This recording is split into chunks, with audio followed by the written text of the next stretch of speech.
Pemerintah dan DPR akhirnya sepakat mengesahkan RUU Cipta Kerja menjadi undang-undang. Disahkannya rancangan Undang-Undang Cipta Kerja atau Omnibus Law menuai kontroversi di masyarakat, terutama para buruh. Selain itu, ternyata RUU ini juga memicu kontroversi lain, yakni datang dari salah satu profesi kesehatan yang mungkin tidak terlalu diperhitungkan oleh pemerintah dan tidak terlalu dikenal banyak oleh masyarakat, yaitu apoteker dan tenaga kefarmasian.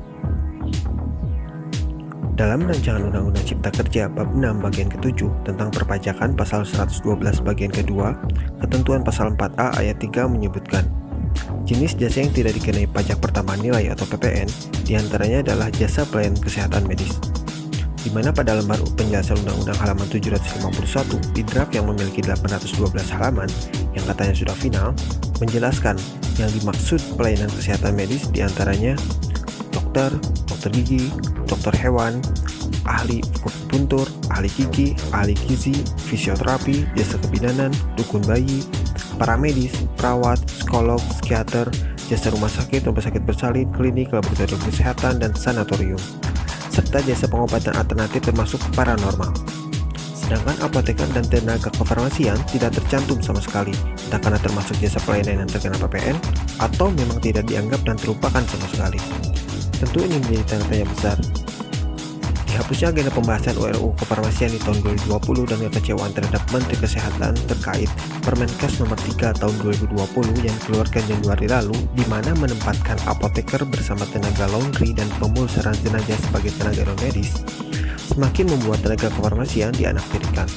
Kalau memang apoteker dan tenaga kefarmasian dianggap tidak termasuk pelayanan kesehatan medis, maka untuk apa adanya Permenkes standar pelayanan kefarmasian nomor 72 tahun 2016 di rumah sakit, nomor 73 tahun 2016 di apotek, nomor 74 tahun 2016 di puskesmas, yang mengharuskan apoteker melakukan pelayanan farmasi klinis seperti pengkajian resep, penelusuran riwayat penggunaan obat, rekonsiliasi obat, pelayanan informasi obat atau PIO, konseling, visit, pemantauan terapi obat atau PTO, monitoring efek samping obat atau MESO, evaluasi penggunaan obat atau EPO, dispensing sediaan steril, dan pemantauan kadar obat dalam darah PKOD di rumah sakit.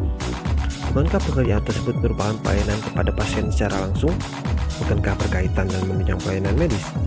Bukankah dalam Undang-Undang Praktek Kedokteran Nomor 29 Tahun 2004, pelayanan medis harus sesuai dengan standar profesi? Bukankah pelayanan medis harus dilakukan oleh tenaga medis? Bukankah yang dimaksud tenaga medis utama itu adalah dokter, dokter gigi, dokter spesialis, dibantu oleh tenaga kesehatan lain yang juga memberikan pelayanan langsung pada pasien? Di mana tenaga kesehatan yang dimaksud sudah diatur dalam Undang-Undang Nomor 36 Tahun 2014, Pasal 11 dengan jelas menyebutkan apa saja yang termasuk tenaga kesehatan. Di dalamnya termasuk ada tenaga kefarmasian, yaitu apoteker dan tenaga teknis kefarmasian. Dalam pasal 9 disebutkan bahwa tenaga kesehatan harus minimal diploma 3 kecuali tenaga medis, dokter, dan dokter gigi.